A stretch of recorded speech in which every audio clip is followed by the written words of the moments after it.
जय माँ काली। भारत माता की जय।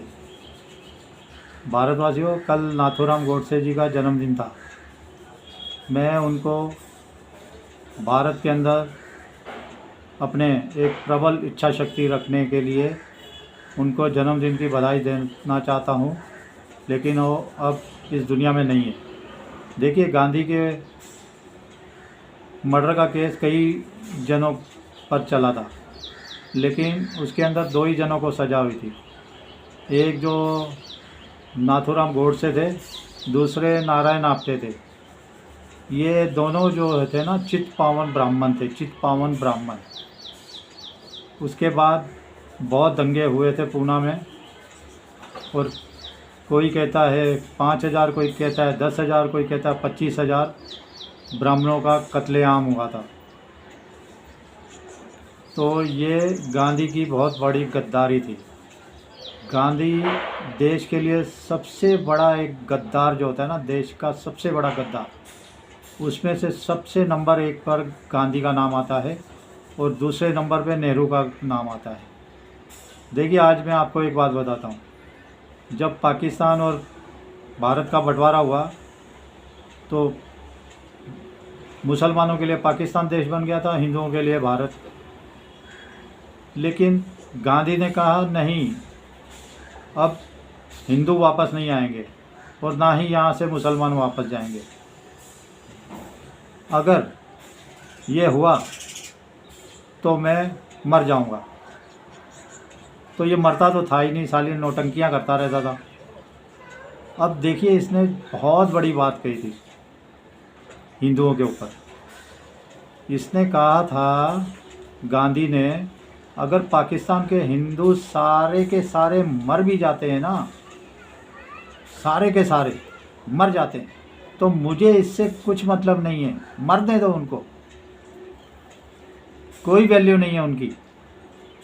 लेकिन मैं भारत में उनको नहीं घुसने दूंगा, भारत में नहीं आने दूंगा। ये उस गांधी के वर्ड थे जो देश को कभी बताया ही नहीं गया। इसी के साथ नेहरू का कांड सुनिए। नेहरू लियाकत जब समझौता हुआ था, तब नेहरू ने भी कह दिया था कि हिंदू यहाँ नहीं आएंगे और मुसलमान भी यहाँ नहीं जाएंगे। लेकिन हिंदू पाकिस्तान से नहीं आ सकते वापस, अगर मुसलमान चाहें तो सारे वापस आ सकते हैं। तो ये नेहरू ने कांड किया था,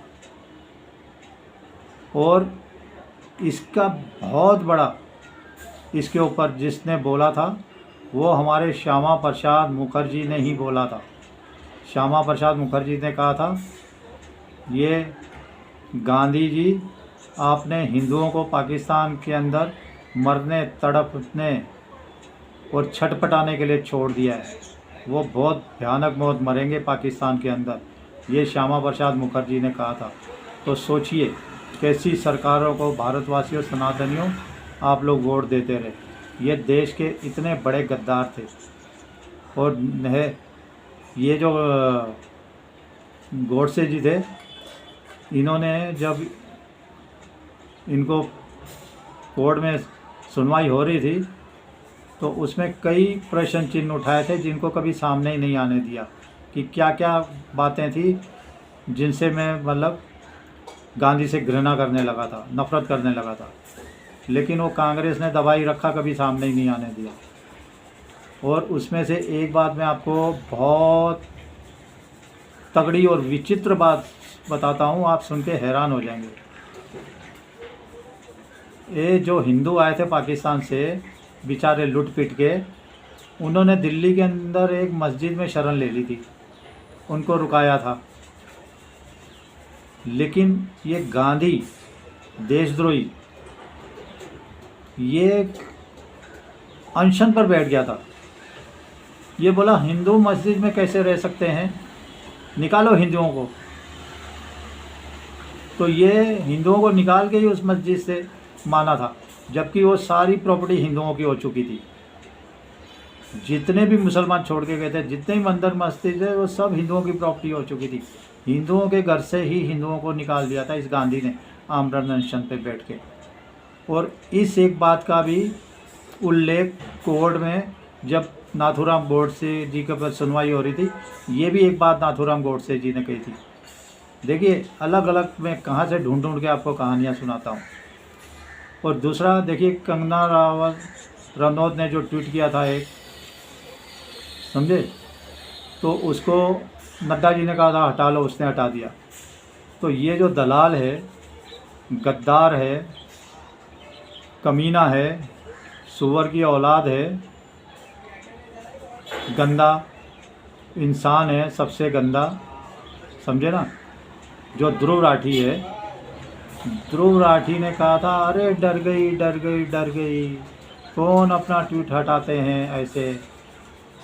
तो इसी के बाद उसने एक अपना वीडियो बना के यूट्यूब पे डाल दिया, जिसमें हमारे 10वें गुरु गोविंद सिंह जी 10वीं पातशाही जो थी, उनका रोते हुए वीडियो डाल दिया,